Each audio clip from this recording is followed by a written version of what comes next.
నేనైతే రెడీ. మీరు రెడీనా? రెడీ శ్రావ్య. ఇంత హ్యాపీనెస్ లో కూడా నాకెందుకో డౌట్ ఉంది అత్తయ్య. ఏంటది? జ్యోతి తాళి తీయించుకోవడానికి గుడికి వస్తుందంటారా?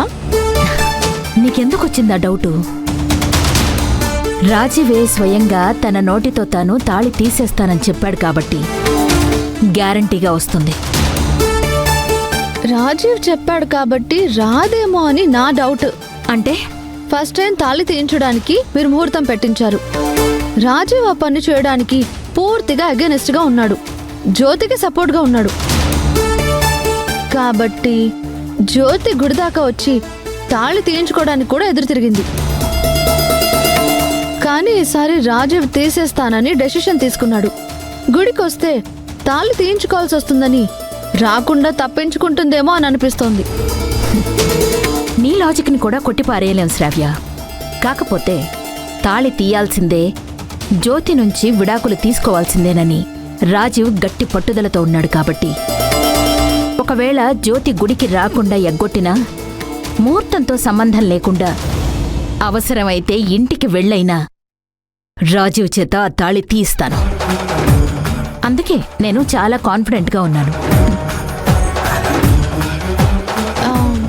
నేనొక విషయం అడుగుతాను, తప్పుగా అనుకోరు కదా ఆంటీ? ఏమీ అనుకోను, అడుగు. రాజీవ్ జ్యోతి విడిపోయిన వెంటనే మా పెళ్లికి ముహూర్తం పెట్టిస్తాను అని అన్నారు కదా, ఈసారైతే మా పెళ్లికి బ్రేక్ పడదు కదా? ఇక నీకు మంచి రోజులు వచ్చినట్టే శ్రావ్య. రాజీవ్ని ఎంతగానో ప్రేమించావు, ఎలాగైనా సరే వాణ్ణే పెళ్లి చేసుకోవాలని పట్టుబట్టావు, మాటలు పడ్డావు. చివరికి మా రాజీవ్ చేత కూడా చీకొట్టించుకున్నావు. అయినా సరే సంకల్పంతో రాజీవ్ని ఎలాగైనా దక్కించుకుంటాను అని గట్టిగా నిలబడ్డావు. నీ సంకల్పమే నీ కోరికని నెరవేర్చబోతోంది. చాలా చాలా థ్యాంక్స్ అత్తయ్య. మీ కొడుకుని కూడా కాదని నాకు సపోర్ట్గా ఉన్నారు. రాజీవ్తో నాకు పెళ్లి చేస్తానని నాకు మాటిచ్చి అదే మాట మీద ఉన్నారు. మీ స్థానంలో ఏ తల్లి ఉన్నా అలా చేయదేమో. నిన్ను ఫస్ట్ టైం చూసినప్పుడే రాజీవ్ మీద నువ్వు చూపిస్తున్న ఇష్టం గమనించి నువ్వే నా కోడలివి అని ఫిక్స్ అయిపోయాను.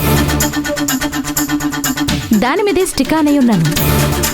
నేను చాలా రోజుల తర్వాత మనస్ఫూర్తిగా హ్యాపీగా ఉన్నాను అత్తయ్య. ఇంతకీ రాజీవ్ ఎక్కడా? ఇంకా రెడీ అవ్వలేదా? నేను కూడా అదే చూస్తున్నాను. అవతల ముహూర్తానికేమో టైం అయిపోతోంది. రాజీవ్, రే రాజీవ్! ఏంటత్తయ్య రాజీవ్ పలకడం లేదు?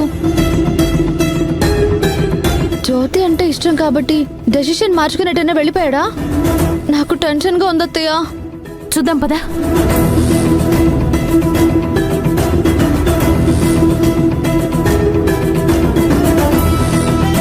రాజీవ్, రాజీవ్, రాజీవ్! అత్తయ్య కొంపదీసి రాజీవ్,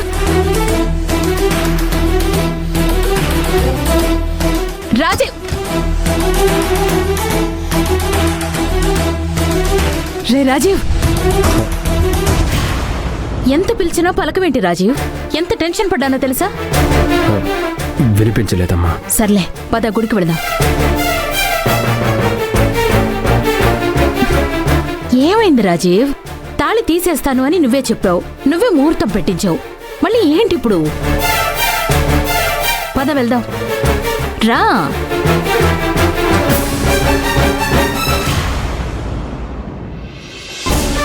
వద్దని జ్యోతికి గట్టిగా నచ్చచెప్పు శారదా. నా ప్రయత్నం నేను చేస్తాను జల్జక్క.